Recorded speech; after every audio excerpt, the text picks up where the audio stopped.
विषय है परमात्मा सर्वव्यापी नहीं है।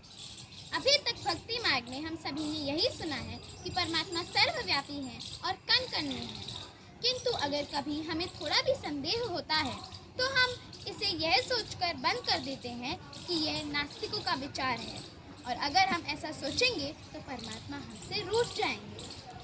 आजकल भक्ति का इतना विस्तार है, फिर भी कोई मनुष्य सुखी और शांत नहीं है। आइए जानते हैं क्यों।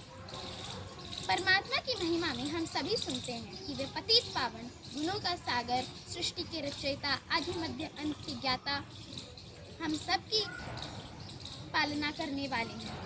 लेकिन ऐसा हम किसी मनुष्य या देवता के लिए नहीं सुनते। देवताओं की महिमा में हम सुनते हैं कि वे सर्वगुण संपन्न, 16 कला संपूर्ण, संपूर्ण निर्विकारी, मर्यादा पुरुषोत्तम और संपूर्ण अहिंसक हैं।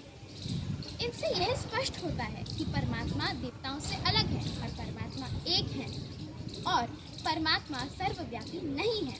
अगर परमात्मा सर्वव्यापी और पतित पावन होते तो इस दुनिया में सब पतित क्यों हैं? और अगर परमात्मा सर्वव्यापी और सुख करता, दुख हरता होते तो आज भी लोग दुखी क्यों हैं? अगर परमात्मा सर्वव्यापी हैं तो आज सभी को खुश होना चाहिए, लेकिन ऐसा नहीं है। श्रीमद् भगवद गीता में भी यह श्लोक है कि यदा यदा ही धर्मस्य ग्लानिर्भवति भारतः अभ्युत्थानम् अधर्मस्य तदात्मानं सृजाम्यहम्, जिसका अर्थ है कि जब जब इस धरा पर धर्म की अति ग्लानि होती है तब मैं सभी धर्मों का विनाश कर एक सत्य धर्म की स्थापना करने अवतरित होता हूँ।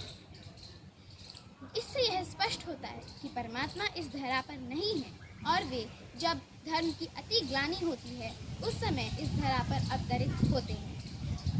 गीता का एक और श्लोक है कि जो परमात्मा ने खुद कहा है कि जब तक मैं अपना परिचय स्वयं ना दूं तब तक कोई मुझे पहचान नहीं पाएगा, और जब मैं अपना परिचय दूंगा तब भी करोड़ों में कोई ही मुझे पहचानेगा।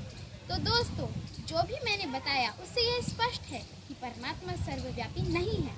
तो जागिए, अब वह समय आ चुका है जब इस धरा पर धर्म की अति ग्लानि हो चुकी है और परमात्मा अवतरित हो चुके हैं। तो अब हम परमात्मा का इस सृष्टि को बदलने के कार्य में मदद करेंगे, और याद रखिएगा, अभी नहीं तो कभी नहीं। ओम शांति।